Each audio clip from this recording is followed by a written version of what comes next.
Alright, welcome back to The Wizardin. So today, I'm going to be speaking on meditation, visualization, and what exactly that has to do with spirit communication. Simply put, there are different ways to communicate with spirit and different ways spirit can communicate with you.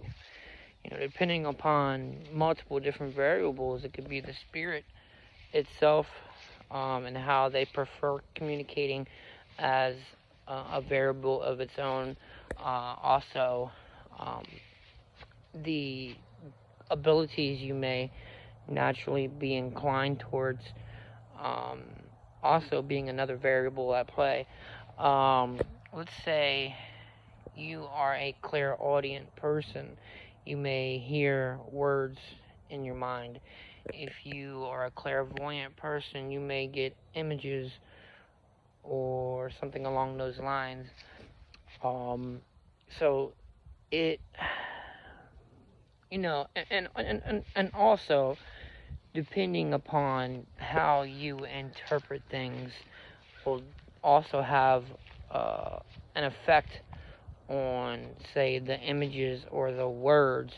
So, for example, if you interpret a certain word to have a certain connotation, maybe that will hold an effect on what word the spirit, while being tapped into your energy, or connected to you, I should say, connected to your energy, is able to perceive and then use as a communication tool.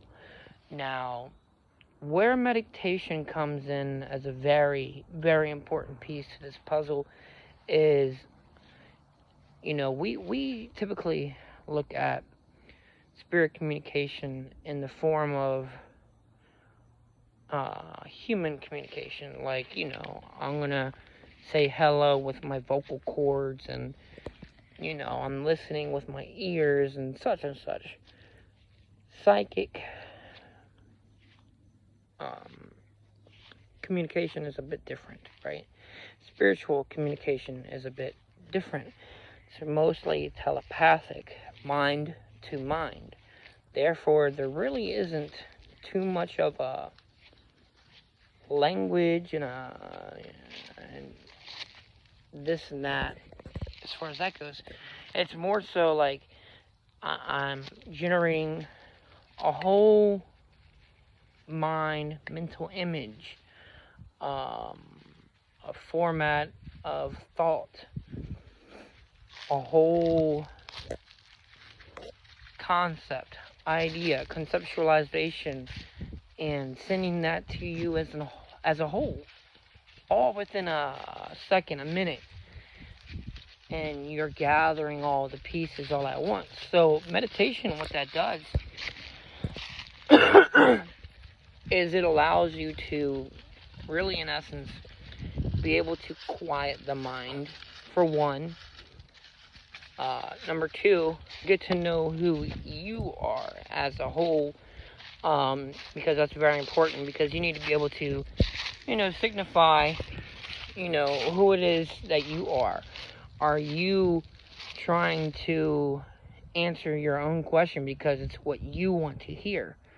Because people don't, you'll look at that and you'll think, that's stupid. Why would I do that? But you want the spirit to answer you, and you want the spirit to say certain things. So all you need is that desire, and then the spirit will, doesn't even need to be there. Your mind is a flawed instrument, and your mind and reception to your desires and the things that you want to create may create those things. And I wouldn't call it delusion or seeing things or hearing things. It's more so, just you making up an imaginative situation, scenario, daydreaming, so to speak.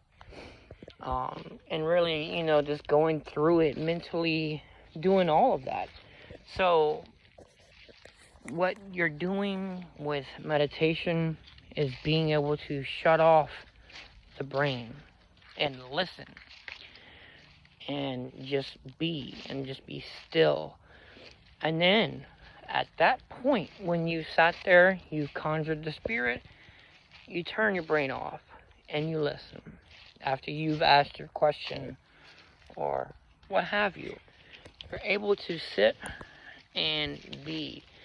And at that point, when that image, that emotion, that word, whatever it is, usually you feel emotion, you feel an energy, you feel a temperature switch. People interpret energy in different manners, in different ways, so I can't speak as to how you might interpret it, how you might feel the energy. Some people will feel a buzz, and then they don't relate it to a vibrating type of... Some will do that, like they'll call it a vibration, but it's an energy pulsing your electrical body. Some people will call it an electrical feeling. And then others will sit there and say, well, if the energy is shaking, because, people relate fast shaking to hot, cold shaking to cold. And some people will interpret that as it got warm or it dropped a couple degrees when coming face to face with a different entity and their energy. Whatever you feel, whatever you interpret that as, that's the key moment that you really need to pay attention.